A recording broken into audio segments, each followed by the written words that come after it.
Lunes 1 de mayo. El sufrimiento y el ejemplo de Cristo. Escucha 1 de Pedro capítulo 3, versos 13 al 22. ¿De qué manera deberían responder los cristianos a aquellos que los hacen sufrir por causa de su fe? ¿Qué conexión existe entre los sufrimientos de Jesús y los sufrimientos experimentados por los creyentes por causa de su fe? ¿Y quién es aquel que os podrá hacer daño si vosotros seguís el bien? Más bien, si alguna cosa padecéis por causa de la justicia, bienaventurados sois. Por tanto, no os amedrentéis por temor de ellos, ni os conturbéis, sino santificad a Dios el Señor en vuestros corazones, y estad siempre preparados para presentar defensa con mansedumbre y reverencia ante todo el que os demande razón de la esperanza que hay en vosotros, teniendo buena conciencia, para lo que murmuran de vosotros como de malhechores, sean avergonzados los que calumnian vuestra buena conducta en Cristo. Porque mejor es que padezcáis haciendo el bien, si la voluntad de Dios así lo quiere, que haciendo el mal. Porque también Cristo padeció una sola vez por los pecados, el justo por los injustos, para llevarlos a Dios, siendo a la verdad muerto en la carne, pero vivificado en espíritu, en el cual también fue y predicó a los espíritus encarcelados, a los que en otro tiempo desobedecieron, cuando una vez esperaba la paciencia de Dios en los días de Noé, mientras se preparaba el arca, en la cual pocas personas, es decir, 8, fueron salvadas por agua.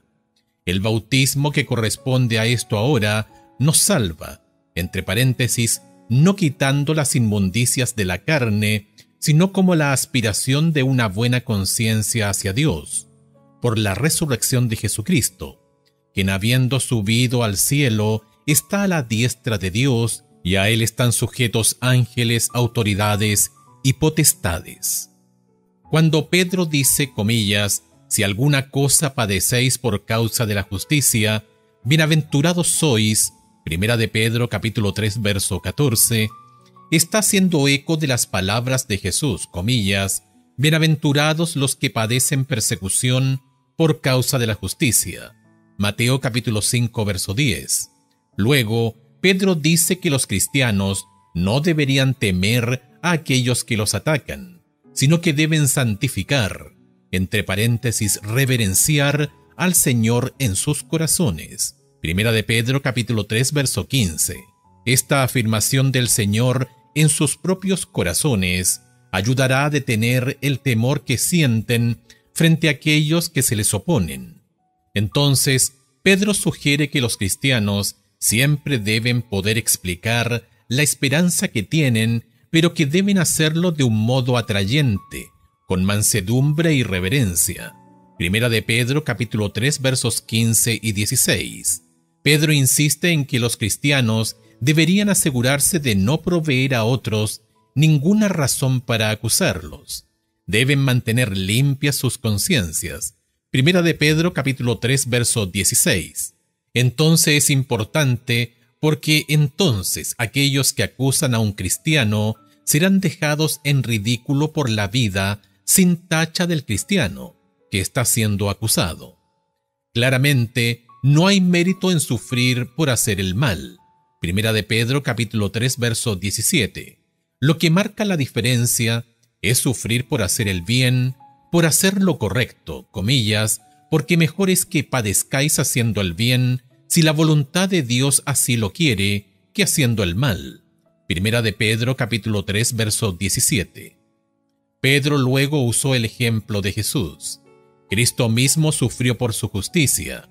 La santidad y la pureza de su vida eran una reprensión constante para aquellos que no lo querían. Si hubo alguien que sufrió por hacer el bien y no el mal, fue Jesús. Por su sufrimiento también trajo el único medio de salvación. Jesús murió en lugar de los pecadores, comillas, el justo por los injustos. 1 de Pedro capítulo 3 verso 18, para que aquellos que creen en él tengan la promesa de la vida eterna. ¿Alguna vez has sufrido por no haber hecho el mal, por haber hecho el bien? ¿Cuál fue esa experiencia y qué aprendiste acerca de lo que significa ser un cristiano y reflejar el carácter de Cristo?